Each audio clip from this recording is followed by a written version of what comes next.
ماں باپ ہو قربان محمد، قربان محمد، قربان محمد میں، اور میرے ماں باپ ہو قربان محمد، قربان محمد، قربان محمد، قربان محمد، قربان محمد۔ اللهم صل على سيدنا محمد النبي الأمي وعلى آله وصحبه وسلم۔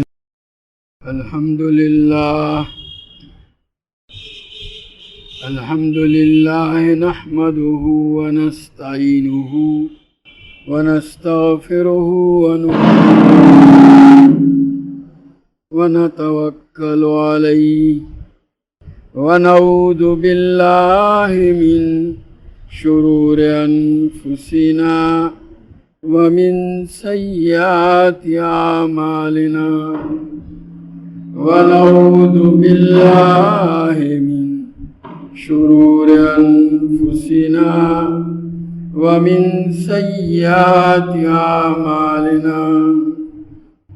من يهده الله فلا مضل له ومن يضلل فلا هادي له، ونشهد أن لا إله إلا الله وحده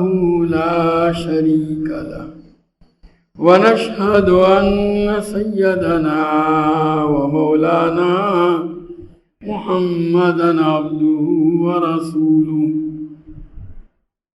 أرسله إلى كافة الناس بشيرا ونذيرا وداعيا بإذنه وسراجا منيرا، صلى الله تعالى عليه وعلى آله وأصحابه وبارك وسلم تسليما كثيرا كثيرا، أما بعد فحدثنا محمد بن بشار ومحمد بن المثنى قال أخبرنا محمد بن جعفر قال حدثنا شعبة عن أبي حسين عن أبي صالح عن أبي هريرة رضي الله تعالى عنه قال قال رسول الله صلى الله تعالى عليه وسلم: من رآني في المنام فقد رآني، فإن الشيطان لا يتصور او قال لا يتشبه بی۔ نبی کریم صلی اللہ تعالیٰ علیہ وسلم کو خواب میں دیکھنے کا بیان چل رہا ہے۔ اسی سلسلے میں حضرت ابو ہریرہ رضی اللہ تعالیٰ عنہ کی روایت پیش کرتے ہیں کہ نبی کریم صلی اللہ تعالیٰ علیہ وسلم نے ارشاد فرمایا: من رآنی فی المنام فقد رآنی، کہ جس نے مجھے خواب میں دیکھا اس نے مجھی کو دیکھا۔ گویا اس کا یہ خواب سچا خواب ہے، یہ کوئی وہم گمان یا شیطان کی دخل اندازی سے نہیں۔ فإن الشیطان لا يتصور قال لا يتشبه بی، اس لیے کہ شیطان یہ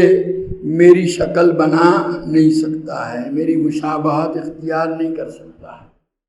گویا اللہ تبارک و تعالیٰ نے شیطان کو اس بات کی قدرت عطا نہیں فرمائی۔ ویسے تو اس کو اللہ تعالیٰ کی طرف سے بہت ڈھیل اور مہلت دی گئی ہے، لیکن وہ نبی کریم صلی اللہ تعالیٰ علیہ وسلم کی شکل و شباہت بنائے اور اپنے آپ کو خواب میں کسی کے سامنے یہ اس طریقے سے پیش کرے کہ میں گویا وہ اپنے آپ کو نبی کریم صلی اللہ علیہ وسلم کی ذات بتلاوے، تو یہ قدرت اللہ تبارک و تعالیٰ نے شیطان کو عطا نہیں فرمائی ہے۔ جو پہلے بھی بتلا دیا تھا کہ نبی کریم صلی اللہ تعالیٰ علیہ وسلم اللہ تبارک و تعالیٰ کی صفت ہدایت کا مظہر ہیں، اور شیطان جو ہے وہ صفت دلالت کا مظہر ہے، دونوں میں آپس میں تضاد ہے۔ اس لیے شیطان جس طرح نبی کریم صلی اللہ تعالیٰ علیہ وسلم کی حیات طیبہ میں آپ کی شکل اختیار نہیں کر سکتا تھا اور کسی کو دھوکہ نہیں دے سکتا تھا آپ کی ذات کے معاملے میں، اسی طرح آپ کی وفات کے بعد بھی خواب میں اس طرح وہ اپنے آپ کو ظاہر کرے، نمودار کرے کہ میں اللہ کا نبی ہوں، یہ ہو نہیں سکتا۔ اللہ تعالیٰ نے اس کو اس کی قدرت عطا نہیں فرمائی ہے۔ اب اس سلسلے میں یہ ہے کہ خواب میں نبی کریم صلی اللہ علیہ وسلم کو جو آدمی دیکھے تو اس حضرات علماء کے یہاں اس سلسلے میں تفصیل ہے۔ حضرت گنگوہی رحمۃ اللہ علیہ فرماتے ہیں کہ ہمارے متقدمین یعنی اسلاف کے حضرات صحابہ اور تابعین کے ہاں تو یہ تھا کہ یہ جو آپ کی بشارت ہے وہ اس وقت ہے جب کہ نبی کریم صلی اللہ تعالیٰ علیہ وسلم کو اس دیکھنے والے نے حضور اکرم صلی اللہ تعالیٰ علیہ وسلم کا جو حلیہ شریفہ تھا، آپ کی جو اپنی حیات طیبہ میں شکل اور شباہت تھی، اسی شکل اور شباہت کے اندر دیکھا ہو تو۔ اب اس سلسلے میں بھی متقدمین کے یہاں دو گروہ ہیں۔ ایک گروہ تو یہ کہتا ہے کہ نبی کریم صلی اللہ تعالیٰ علیہ وسلم کی حیات طیبہ کے آخری دور میں یعنی بوقت وفات آپ کی زندگی کا جو آخری دور تھا، اس وقت نبی کریم صلی اللہ تعالیٰ علیہ وسلم کی جو شکل و صورت تھی، جیسی شمائل کی کتابوں میں خود یہ شمائل کے اندر بھی پہلے باب میں تفصیلات آئی ہیں، تو وفات سے پہلے نبی کریم صلی اللہ تعالیٰ علیہ وسلم جس شکل و صورت میں تھے اور آپ کی جو شباہت تھی، کوئی آدمی خواب میں بعین ہی اسی طرح نبی کریم صلی اللہ تعالیٰ علیہ وسلم کو دیکھے تو اس کے متعلق نبی کریم صلی اللہ تعالیٰ علیہ وسلم کی یہ گارنٹی ہے، گویا اس نے آپ ہی کو دیکھا، شیطان آپ کی شکل و شباہت بنا نہیں سکتا۔ یہ بھی گویا آپ کی حیات طیبہ کے آخری دور میں یعنی آخری شکل جو آپ کی رہی ہو، اس لیے کہ آدمی کی جو عمر بڑھتی ہے کچھ چہرے کے نقوش میں بھی فرق آتا ہے، تو آخری شکل و صورت وفات سے پہلے نبی کریم صلی اللہ علیہ وسلم کی جو تھی اس میں اگر دیکھتا ہے تو یہ متقدمین میں سے ایک گروہ کا مسلک ہے۔ دوسرا گروہ متقدمین کا میں سے یہ ہے کہ پوری حیات طیبہ میں یعنی نبی کریم صلی اللہ علیہ وسلم کی پوری زندگی میں کسی بھی دور میں آپ کی جو شکل و صورت رہی، کسی بھی مثلا جوانی کے زمانے میں نبی کریم صلی اللہ علیہ وسلم کی جو شباہت رہی، ظاہر ہے جو آپ کی عمر زیادہ ہوئی تو اس میں کچھ فرق آیا ہوگا نقوش میں چہرے کے، تو جوانی کے زمانے میں جو شکل و شباہت رہی ہو اس میں دیکھے، یا ادھیڑ عمر کے زمانے میں آپ کی شکل و شباہت جو تھی اس میں دیکھے، یا آخری حیات طیبہ میں بڑھاپے میں نبی کریم صلی اللہ علیہ وسلم کی جو شکل و شباہت تھی، گویا اپنی زندگی کے مختلف ادوار میں مختلف زمانوں میں جو شکل تھوڑی بہت بدلتی رہی، کسی بھی شکل میں دیکھے ان شکلوں میں سے جو آپ کی شکل رہی ہے کسی بھی دور میں، چاہے جوانی میں یا حالت شباب میں یا کہولت میں، ادھیڑ عمر میں یا بڑھاپے کے زمانے میں، تو اس نے گویا نبی کریم صلی اللہ علیہ وسلم کو دیکھا۔ شیطان آپ کی شکل و شباہت نہیں بنا سکتا، اور اگر اس کے علاوہ کوئی اور شکل میں دیکھا ہے تو وہ حضور کو نہیں دیکھا۔ اسی لیے حضرات صحابہ اور تابعین کے ہاں یہ معمول تھا کہ کوئی آدمی اگر آ کر کے کہتا کہ میں نے نبی کریم صلی اللہ تعالیٰ علیہ وسلم کو خواب میں دیکھا، تو وہ لوگ پوچھتے تھے تم نے جس آدمی کو خواب میں دیکھا وہ کیا شکل تھی ذرا بتلاؤ، تو دیکھنے والا جب تفصیل بیان کرتا وہ تفصیل وہی ہوتی جو نبی کریم صلی اللہ تعالیٰ علیہ وسلم کے چہرہ انور کی احادیث کے اندر آئی ہے، اور وہی حلیہ ہوتا جو آپ کا بیان کیا گیا ہے، تب تو وہ کہتے بس ٹھیک ہے۔ اور اگر وہ کوئی دوسرا حلیہ کہتا تم نے حضور کو نہیں دیکھا، تم نے حضور کو نہیں دیکھا، منع کر دیا۔ یہ تو متقدمین کا مسلک تھا، جبکہ متاخرین جو ہیں وہ یوں کہتے ہیں کہ خواب میں دیکھنے والا نبی کریم صلی اللہ تعالیٰ علیہ وسلم کو خواب کی حالت میں جب دیکھ رہا ہے، عین اس خواب کی حالت میں وہ یہ یقین کر رہا ہے کہ میں جس کو دیکھ رہا ہوں وہ نبی کریم صلی اللہ علیہ وسلم ہیں، اس یقین کے ساتھ دیکھ گویا عین خواب کی حالت میں وہ یہ محسوس کر رہا ہے کہ میں جس شخصیت کی زیارت کر رہا ہوں اور جن کے دیدار سے میں مشرف ہو رہا ہوں وہ حضور صلی اللہ علیہ وسلم ہے، چاہے اس شخصیت کا حلیہ اور شکل و شباہت نبی کریم صلی اللہ علیہ وسلم کی شکل و شباہت جو احادیث کے اندر آئی ہے اس کے مطابق نہ ہو، لیکن بوقت خواب عین حالت خواب میں دیکھنے والے کو اس بات کا یقین ہے حالت خواب میں کہ وہ میں جس شخصیت کو دیکھ رہا ہوں وہ نبی کریم صلی اللہ علیہ وسلم ہے، تو گویا اس نے نبی کریم صلی اللہ تعالیٰ علیہ وسلم ہی کو دیکھا۔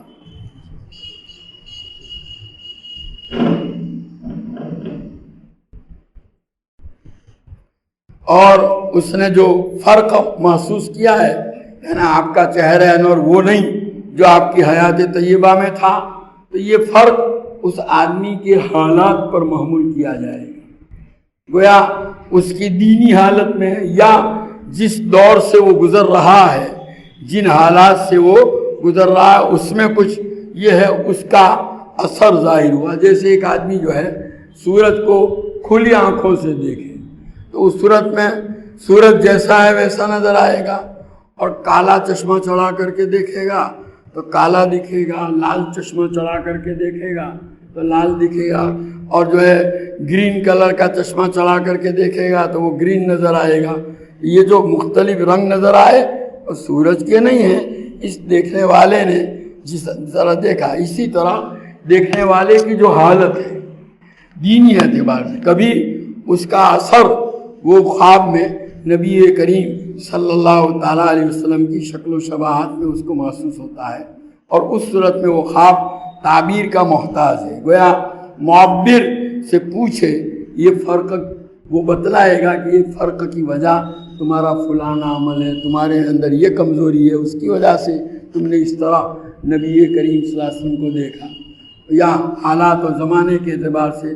جس زمانے میں دیکھا اس زمانے کے جو حالات تھے اس کے پیش نظر نبی کریم صلی اللہ تعالیٰ علیہ وسلم تم کو گویا اس حلیے میں نظر آئے۔ بہرحال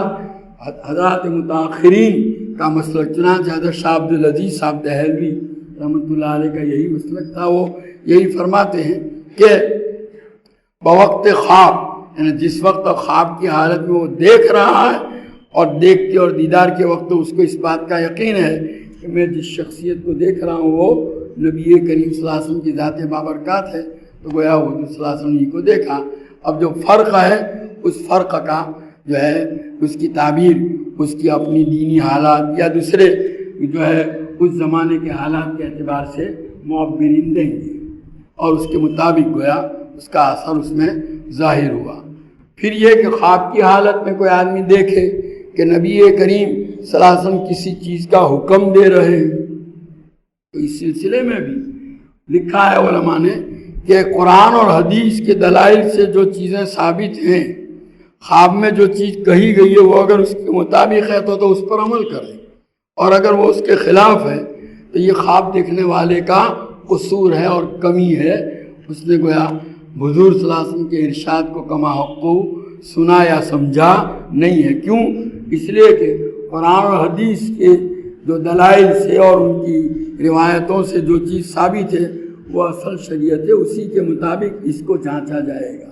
اس کے خدا نخواستہ خلاف ہے تو اس چیز پر عمل نہیں کیا جائے گا، یہ بھی ساتھ میں تصریح کر دی گئی۔ بہرحال یہ اس سلسلے میں تفصیلات بتلائی ہیں علماء نے۔ حدثنا قتیبہ قال حدثنا خلف بن خلیفۃ عن ابی مالک الاشجعی عن ابیہ رضی اللہ تعالی عنہ وعنہ قال قال رسول اللہ صلی اللہ علیہ وسلم من رآنی فی المنام فقد رآنی. یہ ابو مالک اشجعی اپنے والد بزرگوار سے نقل کرتے ہیں کہ نبی کریم صلی اللہ تعالیٰ علیہ وسلم نے ارشاد فرمایا جس نے مجھے خواب میں دیکھا اس نے مجھ ہی کو دیکھا. بہرحال اگر وہ وہی شکل ہے جو آپ کا ہولے تو اس صورت میں علماء فرماتے ہیں کہ وہ خواب تعبیر کا محتاج نہیں، یہ صاف ہے، اسی طرح دیکھا ہے. اور اگر اس میں کچھ فرق ہے تو گویا اس کی تعبیر پوچھی جائے گی اور وہ اس حالات کی تبدیلی دیکھنے والے کے اوپر محمول ہوگی. قال ابو عیسیٰ و ابو مالک هذا هو سعد بن طارق بن اشیم و طارق بن اشیم هو من اصحاب النبی صلی اللہ علیہ وسلم. امام ترمذی جو ہیں اس روایت کے راوی ابو مالک اشجعی جو ہیں ان کا تعارف کرا رہے ہیں کہ ان کا نام سعد بن طارق بن اشیم ہے. ان کے والد جن سے یہ روایت نقل کرتے ہیں ان کا نام طارق بن اشیم ہے اور وہ نبی کریم صلی اللہ علیہ وسلم کے صحابہ میں سے ہیں. وقد روا عن نبی صلی اللہ علیہ وسلم احادیث، اور ان طارق بن اشیم نے نبی کریم صلی اللہ علیہ وسلم سے بہت ساری حدیثیں نقل کی ہیں. قال ابو عیسیٰ وسمیعت علی بن حجر یقول قال خلف بن خلیفۃ رأیت عمرو بن حریث رضی اللہ تعالیٰ عنہ صاحب النبی صلی اللہ علیہ وسلم وانا غلام صغیر. اور یہ علی بن حجر، امام ترمذی فرماتے ہیں کہ علی بن حجر فرماتے ہیں کہ میں نے خلف ابن خلیفہ کو دیکھا، اور وہ خلف ابن خلیفہ یہ فرماتے ہیں کہ میں نے حضرت عمر ابن حریث، کیونکہ اوپر کی سند میں خلف ابن خلیفہ بھی آئے ہیں جو ابو مالک سے اس روایت کو نقل کرتے ہیں، ان کا جملہ نقل کرتے ہیں خلف ابن خلیفہ کا کہ میں نے نبی کریم صلی اللہ علیہ وسلم کے صحابی حضرت عمر ابن حریث کی زیارت کی ہے، میں چھوٹا بچہ تھا. گویا یہ تابعی ہے. حدثنا قتيبة بن سعيد قال حدثنا عبد الواحد بن زياد عن عاصم بن كليب قال حدثني أبي أنه سمع أبا هريرة رضي الله تعالى عنه يقول قال رسول الله صلى الله عليه وسلم من رآني في المنام فقد رآني فإن الشيطان لا يتمثلني. یہاں پھر حضرت ابو ہریرہ رضی اللہ تعالیٰ عنہ کی روایت ایک اور سند سے پیش کر رہے ہیں کہ نبی کریم صلی اللہ تعالیٰ علیہ وسلم نے ارشاد فرمایا کہ جس نے مجھے خواب میں دیکھا اس نے مجھی کو دیکھا، شیطان میری شکل اور شباہت بنا نہیں سکتا ہے. قال ابی، اب یہ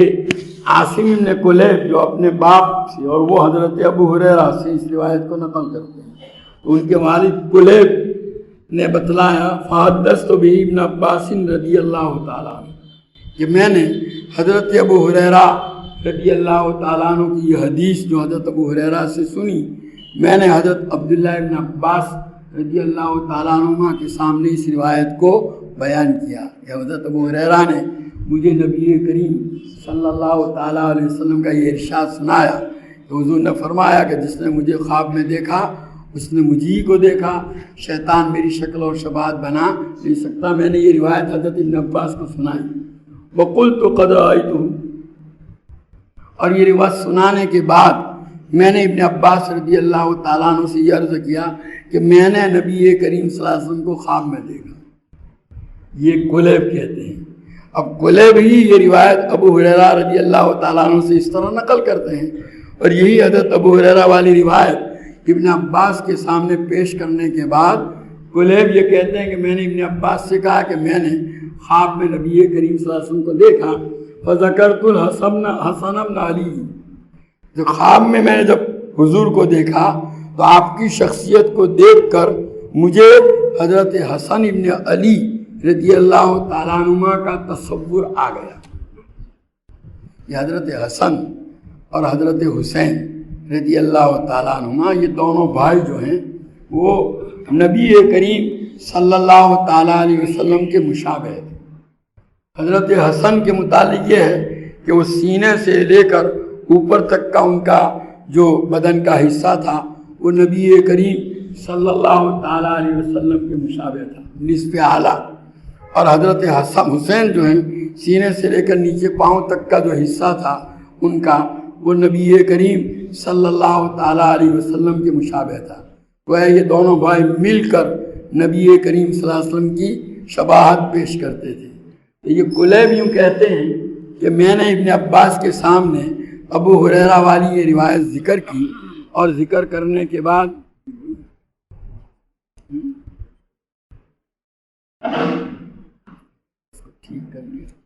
ابن عباس والی یہ روایت ذکر کی، اور ذکر کرنے کے بعد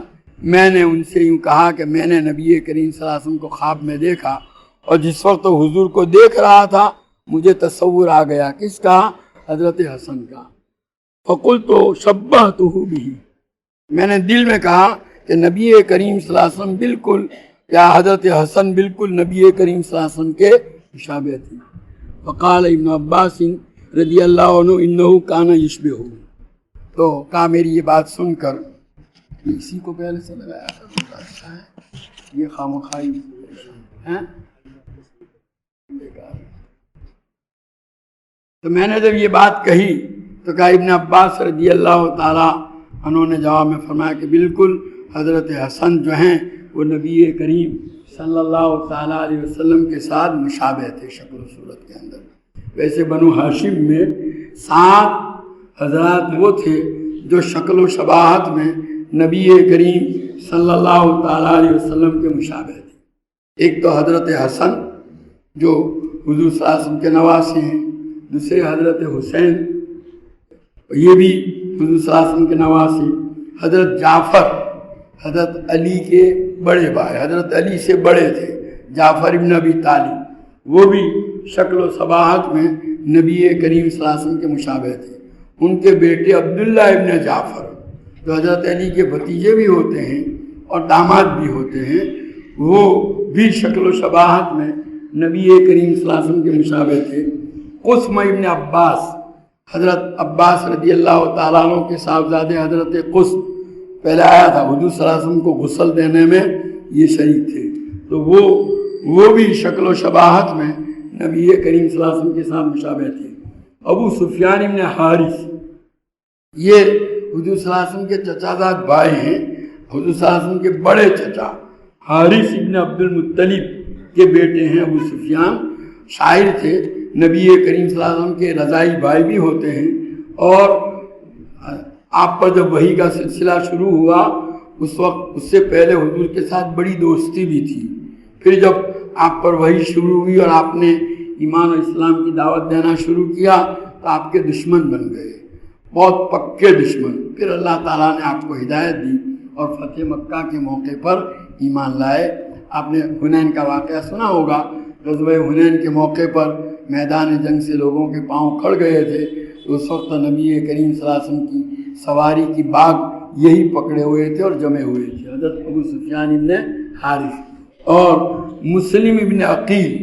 یہ عقیل ابن ابی طالب جو حضرت علی کے بڑے بھائی تھے، ان کے بیٹے مسلم ابن عقیل، وہ بھی شکل و شباہت میں نبی کریم صلی اللہ تعالیٰ علیہ وسلم کے ساتھ مشابہ تھے۔ بنو ہاشم میں کل 7 افراد وہ تھے جو شکل و شباہت میں نبی کریم صلی اللہ تعالیٰ علیہ وسلم کے ساتھ مشابہت رکھتے تھے۔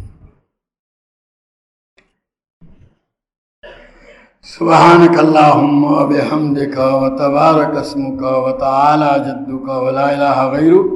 اللہم صلی وسلم و بارک علی سیدنا و مولانا محمد وعلی آل سیدنا و مولانا محمد کما تحب و ترضى بعدد ما تحب و ترضى۔ ربنا ظلمنا انفسنا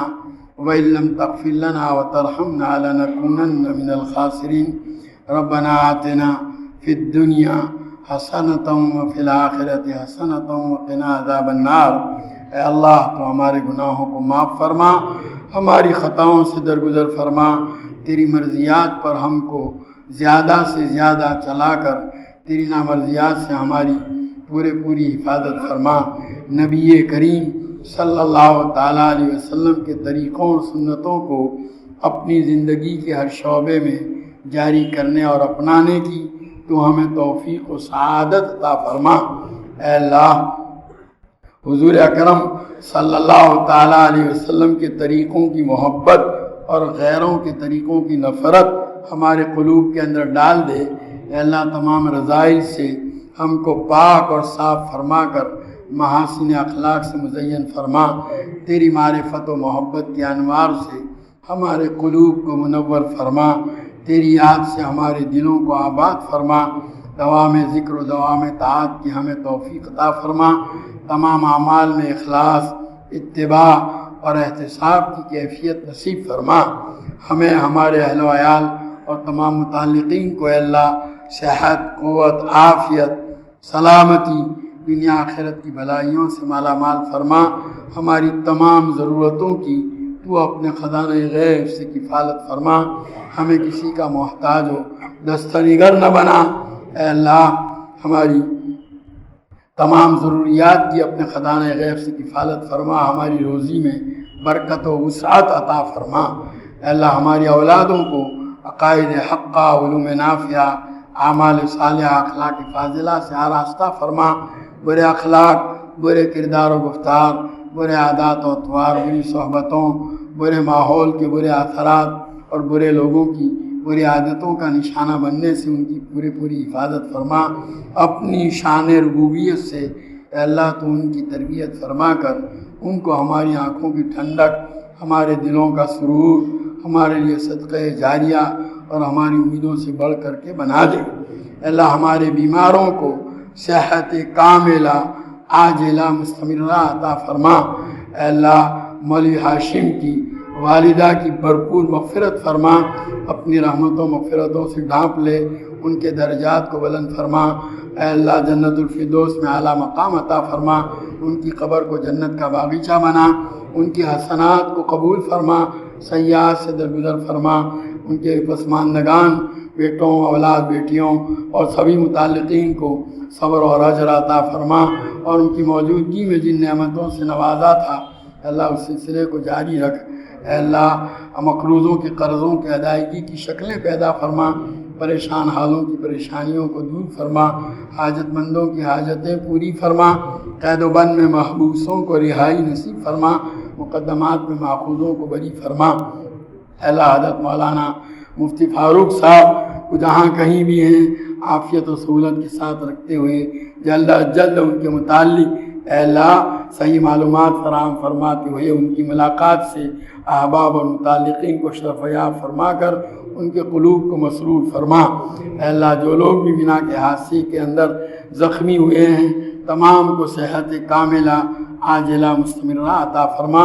اور جو جا چکے ہیں اللہ ان کو شہادت کے مراتب سے بلند مالا مال فرما۔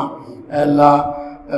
حضور اکرم صلی اللہ علیہ وسلم کا امتی جہاں کہیں بھی ہو اس کے ایمان و اسلام کی، جان و مال کی، عزت و آبرو کی، اہل و عیال کی، تجارت و زراعت و کاروبار کی، ہر چیز کی پوری حفاظت فرما۔ اے اللہ حضور پاک صلی اللہ علیہ وسلم نے جتنی خیر اور بلائی تجھ سے مانگی ہمیں اور پوری امت کو عطا فرما، اور جن شرور و برائیوں سے پناہ چاہی اس سے ہماری اور پوری امت کی حفاظت فرما۔ اے اللہ اس مجلس میں شریک تیرے تمام بندوں اور بندیوں کی جائز اور نیک مرادیں پوری فرما۔ ربنا تقبل منا انك انت السميع العليم وتب علينا انك انت التواب الرحيم صلی اللہ تعالی علی خیر خلقہ سیدنا و مولانا محمد و آلہ و اصحابہ اجمعین برحمتک۔